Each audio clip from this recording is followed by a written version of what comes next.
eles. Eu conheço pouco, né? Faz algumas reuniões que você veio aqui, mas eu acho que você é crente já, né? Há algum tempo, já tem alguma experiência com Deus.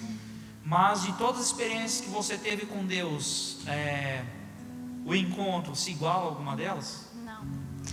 Não se compara nem um pouco. Como os meus pais já vinham falando quando eles foram me levar lá no ponto de encontro, que seria, e realmente foi, um divisor de águas. Eu fui sem nenhuma expectativa. Eu sabia que Deus ia fazer alguma coisa grande, mas eu não tinha nem um pouco, nenhuma noção do que aconteceria ali. Eu nunca tinha ido também e, nossa, foi maravilhoso. Aquela experiência de estar ali. Na primeira noite ainda estava lá mais quietinha. Daí eu, ai, Senhor, fala comigo, fala comigo e fala comigo. E da noite de sexta para sábado eu também tive uma experiência.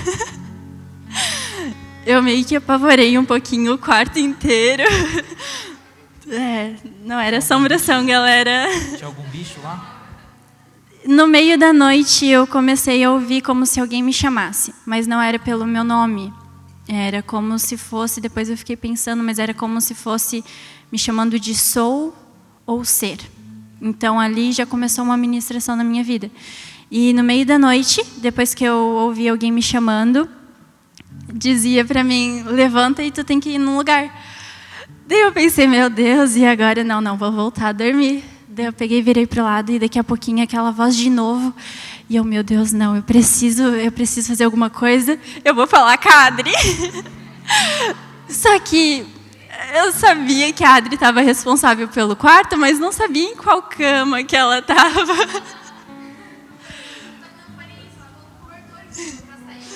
É que estava fresquinho de noite, daí eu só taquei o cobertor e fui andando pelo quarto. E procurando, assim, debaixo assim, das camas, né, onde estava escrito o nomezinho da Adri. E eu caminhava e me abaixava ali, daí eu voltava para perto da cama. Daí eu, não vou subir de novo, não. Procure. Daí daqui a pouquinho eu só ouvi uma voz. O que precisa? Daí eu fui lá no lado. Oi, Adri. Então aconteceu isso. O que eu faço? Ela pegou o celular, olhou a minha cara, olhou o celular de novo, olhou para minha cara, volta a dormir, deu, tá bom. E daí, a partir de lá, já começou a ministração. E ainda na primeira ministração, eu ainda estava meio ali. E daí, depois foi começando a falar sobre traumas, sobre feridas. E daí eu fui começando a ser ministrada. E eu também tinha eu meio que fui fruto de um pecado no meu nascimento. Porque a minha mãe estava dentro da igreja, ela teve um relacionamento fora, ela me teve, e ela não sabia, mas na verdade o meu pai, tinha alguns filhos, já era casado também. Acontece, né? Quem nunca? E eu sempre vivi com esse peso. A minha mãe se casou, meu pai de consideração, ele é pastor, a minha mãe é pastora, mas tu sente aquele peso porque por mais que todo mundo é falho. Então eu sempre cresci com aquele sentimento de ser a bastarda, porque o meu irmão sempre teve os privilégios, ele sempre ganhou tudo e eu sempre cresci carregando isso, que eu só tô ali porque realmente não tinha como ficar lá, né? Vou morar na rua, tadinha. Então, e ano passado isso foi trabalhado em mim. E Deus usou a vida de uma pessoa para falar que eu não era um erro, que Deus tinha me planejado. E Deus foi trabalhando comigo. E quando eu fui para o encontro, já está tudo resolvido na minha vida. E durante a semana começou a apertar aqui no coração.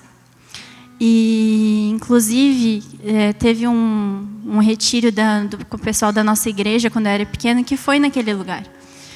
E quando eu cheguei lá, eu comecei a sentir um peso espiritual muito grande. Por quê? Porque foi lá onde a minha mãe contou que teu pai não é teu pai.